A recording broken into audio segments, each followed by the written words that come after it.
Hey guys, welcome to the Peanut Gamers Show, and today I have 5 reasons why TrustPad is a scam. I'm Joseph, the co-founder of Peanut Games, and here we talk about everything pertaining to crypto gaming and just our journey of building out a gaming studio.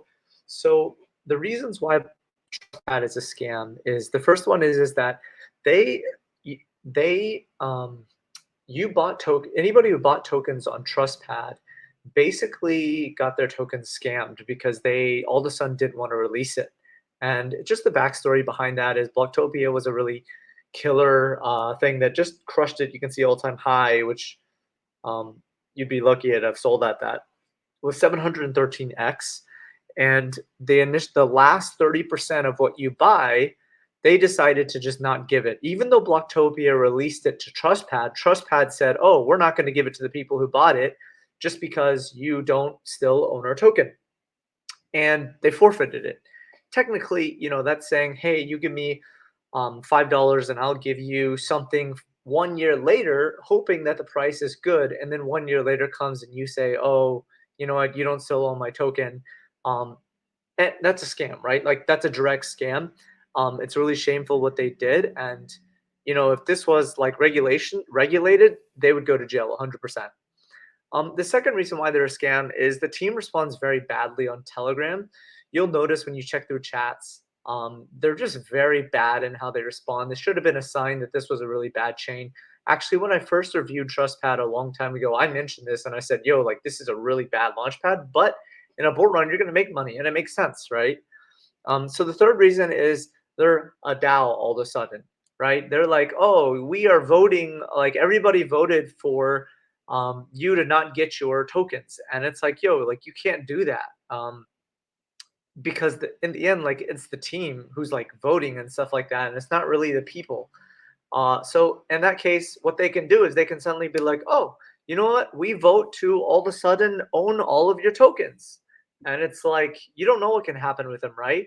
Because it's very clear that what a DAO, there's limitations on what it can and can't do. And you can't take away someone's funds for no reason, because that's essentially what happened, right? Blocktopia released tokens for people who purchased in and bought it, and for the record, Blocktopia, they said they would release all these tokens within months, and they broke that promise too. So there's still some fault on Blocktopia's side. But on TrustPads, it's even worse because Blocktopia actually gave the tokens back.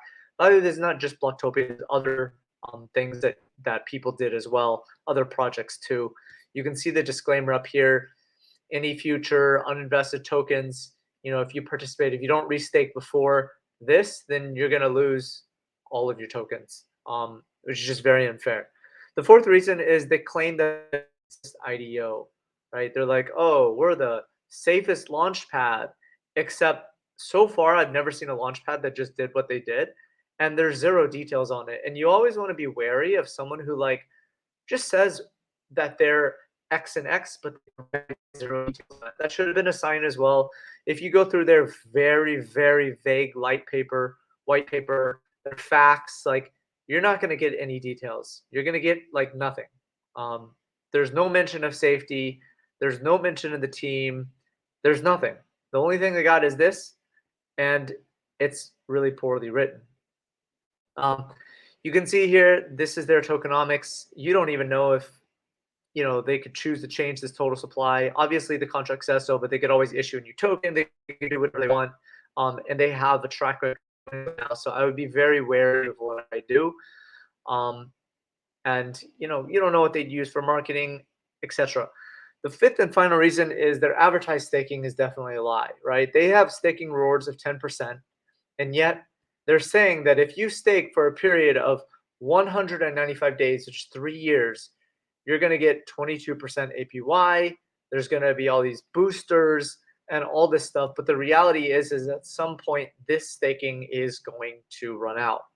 And when it does, you can just imagine this is no longer going to be the case. So that's going to be an issue. And like this is not going to be truthful in the end. It's not going to stick this way. This will change over time. And overall, like this is just a really bad launchpad. I would very much avoid it. And like I think some regulatory things should come upon them and just you know, screw them over for what they did, arrest them, send them to jail if they can even figure out who they are because they're not doxxed. But this is one reason why you should just stay away. One of many reasons, right? The biggest just being the fact that they just decided not to give you tokens, which is really odd. Anyway, crypto is full of scams and a lot of like bad actors. This is one of them. Just wanted to bring that to light because out of all the launchpads I ever did, this was the first one that actually did something very underhanded, so to say. I would just be wary of launchpads in general, at least right now in this bear market. Like if you're very skilled, you can still play the game and you probably can make some good money if the project is solid. But TrustPad is just launching bad project after bad project after bad project. Anyways, I hope this helps with your crypto journey, and I just wanted to really spotlight this. But thanks for watching, guys.